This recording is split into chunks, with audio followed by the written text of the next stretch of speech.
बिस्मिल्लाहिर्रहमानिर्रहीम। आज का जो हमारा टॉपिक है जी वो है कि हमने डेटा जो है वो कैसे राइट करना है सीक्वेंशियल फाइल के अंदर और रैंडम फाइल में हमने डेटा कैसे राइट करना है। तो दोनों की जो स्टेटमेंट है यहाँ पे अलग है। ओपन करना है तो ओपन की स्टेटमेंट दोनों की सेम है, ओपन स्टेटमेंट यूज होती है, सिंटैक्स थोड़ा डिफरेंट है। लेकिन जब आप डेटा राइट करना चाहते हो रैंडम फाइल और सीक्वेंशियल फाइल के अंदर तो रैंडम डेटा राइट करने के लिए स्टेटमेंट डिफरेंट है और जो सीक्वेंशियल फाइल है उसके अंदर डेटा राइट करने की स्टेटमेंट जो है वो डिफरेंट है।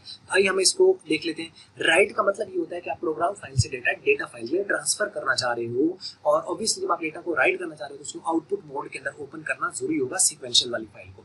और जो रैंडम है वो तो ओपन ही रैंडम के अंदर होती है, उसको आप ओपन कर लो, रीड कर लो, राइट कर लो, अपेंड कर लो, जो भी आप उसमें करना चाह रहे हो। सो राइट स्टेटमेंट, ठीक है, कौन सी statement? Write statement, it's a name of the statement. Write statement is use to write the data in sequential file. Sequential file में जब आप डेटा राइट करना चाह रहे हो, यानी एक बार ओपन होगी जिस मोड के अंदर और उसके बाद आप डेटा राइट करोगे तो कौन सी स्टेटमेंट हम यूज करेंगे? Write statement. In order to write a data in a sequential file के अंदर डेटा लिखने के लिए the file must be open in output mode first. उसको पहले ओपन करना है आपने आउटपुट मोड के अंदर, पहले ओपन करेंगे आउटपुट मोड में, फिर उसके अंदर जो है वो डेटा लिखा जा सकता है। Writing means transferring the data from a program file to the data file. Program file जो आप प्रोग्राम बना रहे हो उसके अंदर जो भी आपका वेरिएबल था, वेरिएबल के अंदर जो आपका डेटा था, अब आप चाहते हो कि that data must be transfer to the particular location in a particular memory location for a permanent use in the file called data file. अब आप उसको शिफ्ट करना चाह रहे हो तो अब आप क्या करोगे? एग्जांपल यहाँ पे लिखो जिसके राइट नंबर वन का मतलब है बफर नंबर वन में जाके आपने राइट करना है कौन सा डेटा, जो कि इस वेरिएबल में, इस वेरिएबल में और इस वेरिएबल में, नेम, एड्रेस एंड फोन, इनके अंदर जो भी डेटा है वो अब आप जाके उसको स्टोर करना चाहते हैं। अब क्या होगा? The above statement would write the data contained in the name, address and the phone variables to the file using buffer number one. This will transfer the data on buffer number 1 in the primary memory. The data will be stored. आगे जो data है वो अब आगे जाके क्या होगा? Store हो जाएगा। Data will be stored permanently in a file when the file is closed and using close statement. अब फाइल जो आप ओपन करते हो उसको क्लोज करना लाजमी होता है। अब आप क्लोज करोगे तो डेटा क्या हो जाएगा? वो बफर से उठेगा और परमानेंटली जाके वो सेव हो जाएगा। How to write data in random file? Put statement is used to write the data to a random file. Random file में जब आपने डेटा लिखना है तो उसके लिए आप क्या स्टेटमेंट यूज करते हो? पुट स्टेटमेंट जो है वो इस्तेमाल की जाती है। एग्जांपल आपके पास क्या है इसकी? पुट और उसके बाद बफर नंबर आपके पास आएगा, रिकॉर्ड का जो भी नाम है और रिकॉर्ड वेरिएबल, ये आप यहाँ पे रिकॉर्ड नेम और रिकॉर्ड वेरिएबल जो भी आप करना चाह रहे हो वो आप लिखेंगे तो वो आपके डेटा स्टोर हो जाएगा। तो आप यहाँ पे ये कह सकते हो कि उसमें डेटा स्टोर करने के लिए आप क्या यूज करते हो? Put statement. यानी जब भी आपने डेटा स्टोर करना है रैंडम फाइल में तो पुट स्टेटमेंट, राइट करना है तो पुट स्टेटमेंट, और जब भी आपने डेटा राइट करना है सीक्वेंशियल फाइल में तो उसके लिए राइट स्टेटमेंट यूज करनी है। अब है डेटा रीड कैसे करना है, ठीक है? तो how to read data from a sequential file? Input statement is used to read the data from a sequential file. Input mode भी है और इनपुट स्टेटमेंट भी है।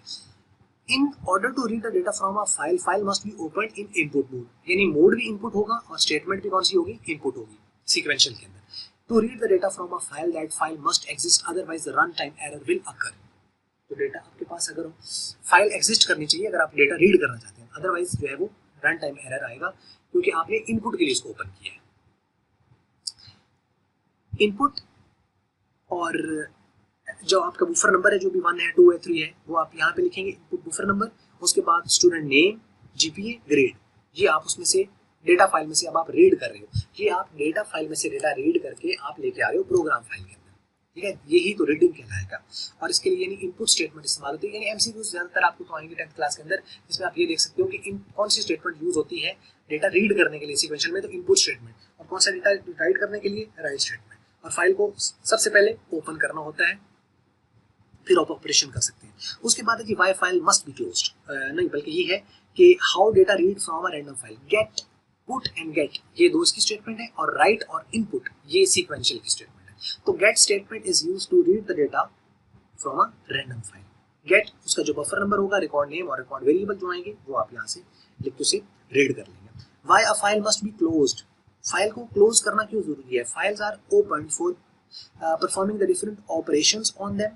When the operations like reading and writings are made, the results are stored in the buffer in RAM. RAM में store होता है क्योंकि एक टेम्परेरी एरिया होता है जहाँ पे डेटा आपका जो है वो जाके स्टोर होता है। In order to make them permanent the file must be closed using close statement. यानी कहा सकता है ना क्वेश्चन कि जब हम डेटा रीड कर रहे हैं तभी वो बफर के ऊपर है, वो रैम के ऊपर है, और जब हम राइट कर रहे हैं तभी वो डेटा रैम के ऊपर है। तो ये फाइलों में कैसे चला जाता है? तो जब हम फाइल को क्लोज करते हैं ना, जब हम फाइल को क्लोज करते हैं, जैसे अब आप माइक्रोसॉफ्ट वर्ड की आपकी ये फाइल है, अब मैं जैसे उसको कोई चेंज करता हूँ, यहाँ पे कुछ भी चेंज कर देता हूँ, ठीक है, यहाँ पे जैसे मैं यहाँ पे फुल स्टॉप लिखता हूँ। अब मैं जब भी इसको करूँगा, मैं कहता हूँ कि इसको क्लोज कर दें, तो वो मेरे से पूछ रहा है ना कि do you want to save changes to the this, ठीक है। अब मैं इसको कैंसिल कर देता हूँ, यानी मैंने ये करना एक्चुअली में नहीं था। तो यानी जब भी मैं इसको क्लोज करने की कोशिश करूंगा तो वो क्या करेगा, मेरे से सेविंग पूछेगा। तो क्या होगा कि जब फाइल को एक्चुअली में क्लोज किया जाता है तो वो जो डेटा रैम के ऊपर होता है वो ऑटोमेटिकली उसके अंदर मूव कर देते हैं, क्योंकि असल में हमने भेजा तो फाइल में था, वो तो रैम पर रहा,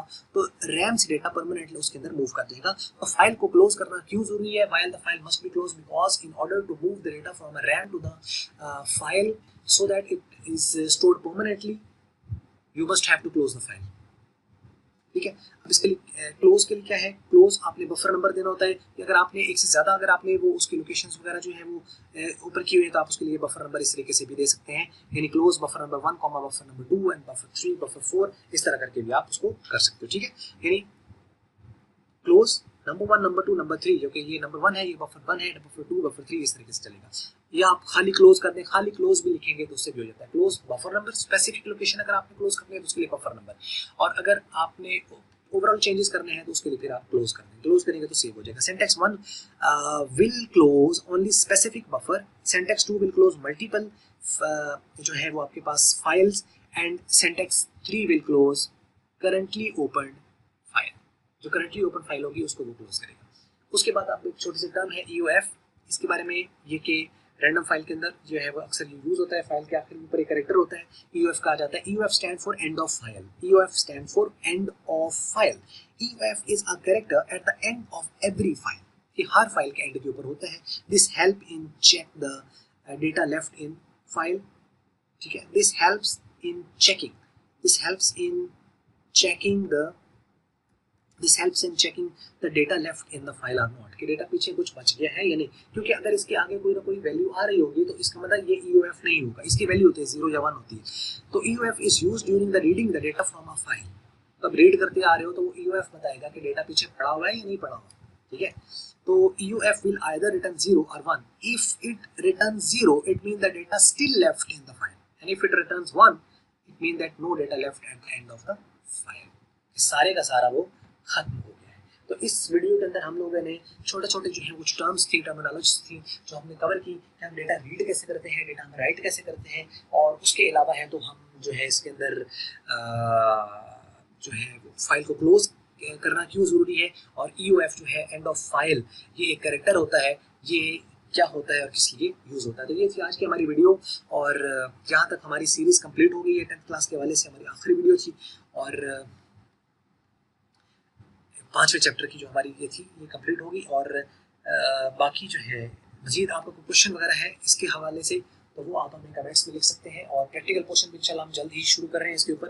तो बस आप जो है वो जुड़े रहिए, और मजीद बहुत कुछ सीखने का इंशाल्लाह जो हमारे पास है वो हम आपको डिलीवर करेंगे, और आपकी जिम्मेदारी है कि वो आप दूसरों को सिखाएं, ताकि ये चेन ऐसे ही चलती रहे और ये चेन ऐसे ही बढ़ती रहे। तो वीडियो अच्छी लगी तो आप इसको लाइक कर लें, अच्छी नहीं लगी तो कर लें इसको डिसलाइक, और वीडियो देखने का आपका बहुत बहुत शुक्रिया।